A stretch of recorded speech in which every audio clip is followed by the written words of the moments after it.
let's go back to the story of the day, Ephraim, which is, of course, Kevin Durant and the Nets making up, kissing and making up, and Durant will be back next season. And when I look at it on paper, I honestly feel on paper they got the best team in the East.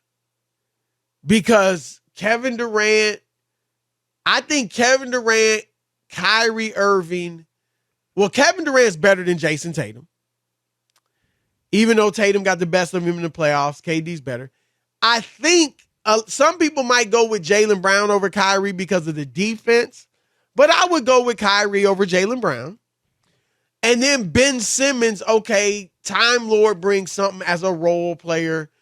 You know, whoever else, Marcus Smart brings something as a role player. But Ben Simmons is better than those guys, even though he doesn't shoot jumpers, all right? Milwaukee, okay, yeah, I'll take Giannis over KD, but that's arguable. Some people would argue that.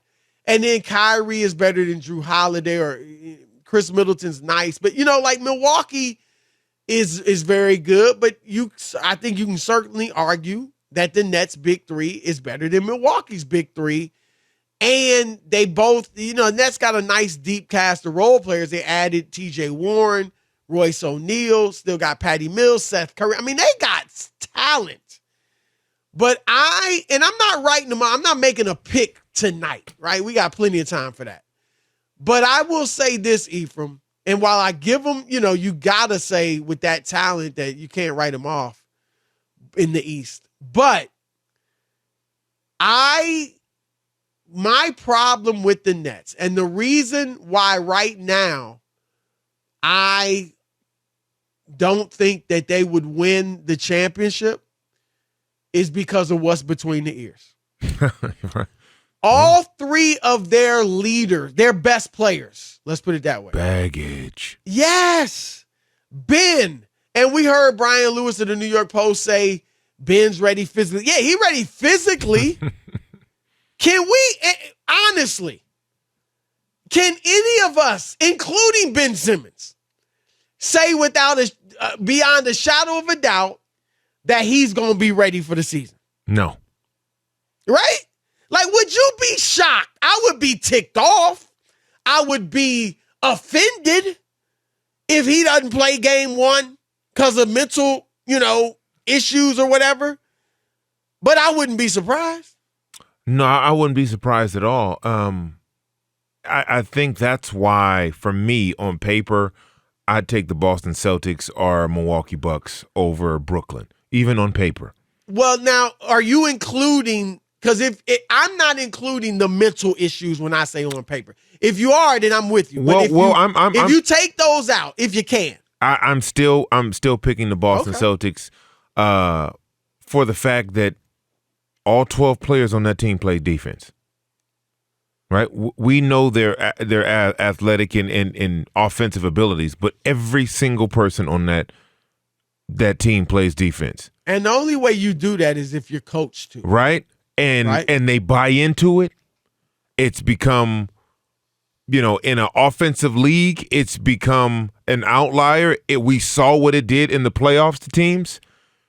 And so for me, I'm taking them because we know they have offensive punch, but if you can guard on the wings, if your bigs can step out in high pick and rolls and stay in front of the guards, then you have a luxury. You have an advantage in today's NBA. And Boston has 3 guys who can do that playing on their interior.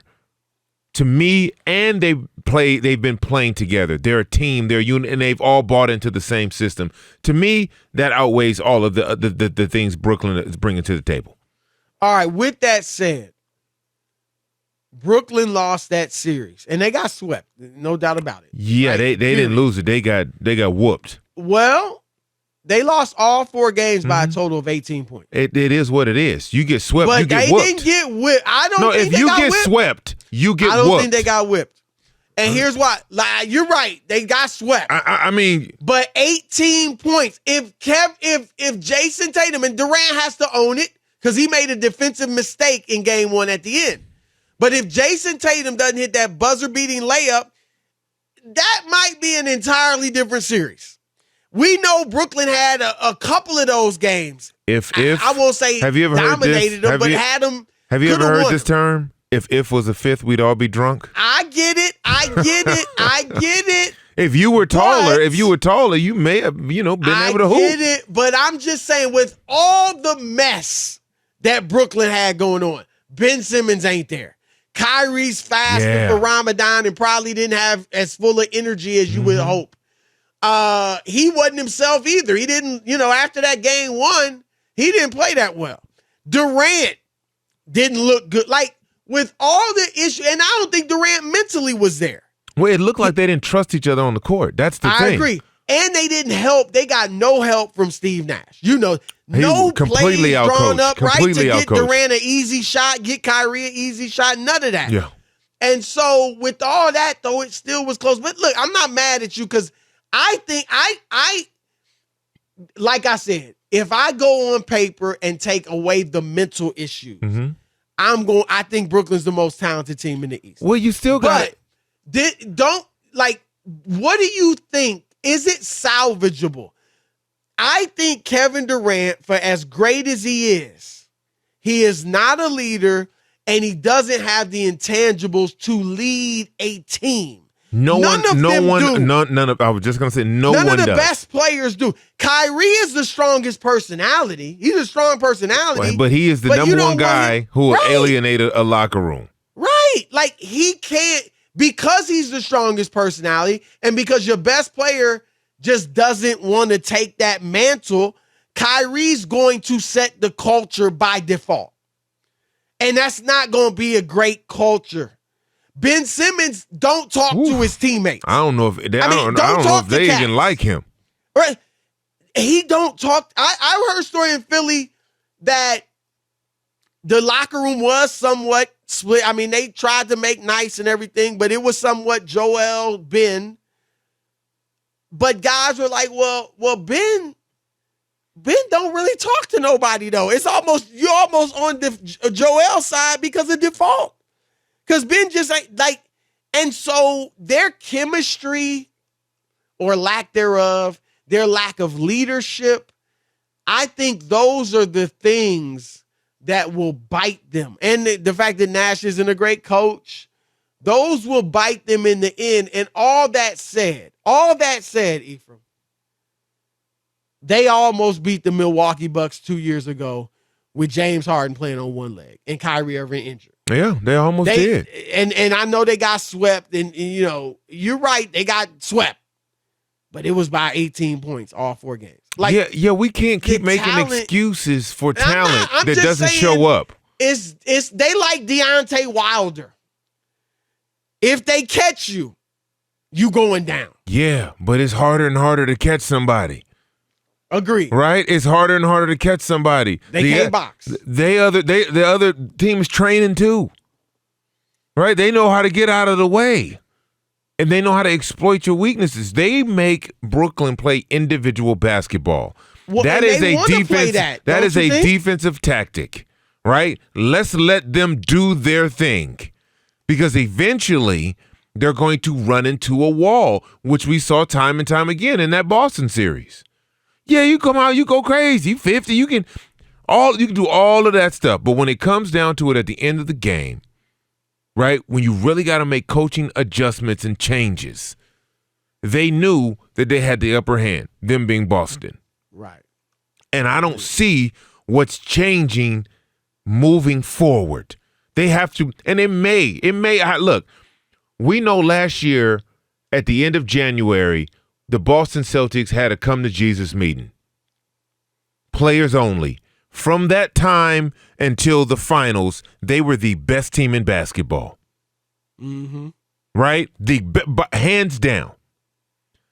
Where is the Brooklyn Nets moment like that? When is that going to happen? And who is it going to come from? That's the problem I have. I take Milwaukee over them.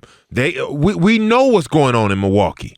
They've bought into the system. They have a superstar. They have role players. They play defense. There are no questions. Honest. There's no questions over there. And this is why I asked Brian Lewis.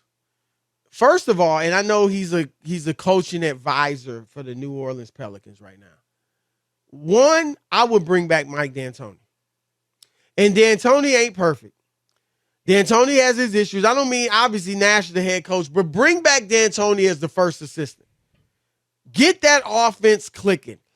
I think Mike D'Antoni is a Hall of Fame coach. Now, I know he's never won a championship, and I think his lack of attention to detail, his lack of focus on defense has hurt him. But Don Nelson didn't win a championship either. He's in the Hall of Fame.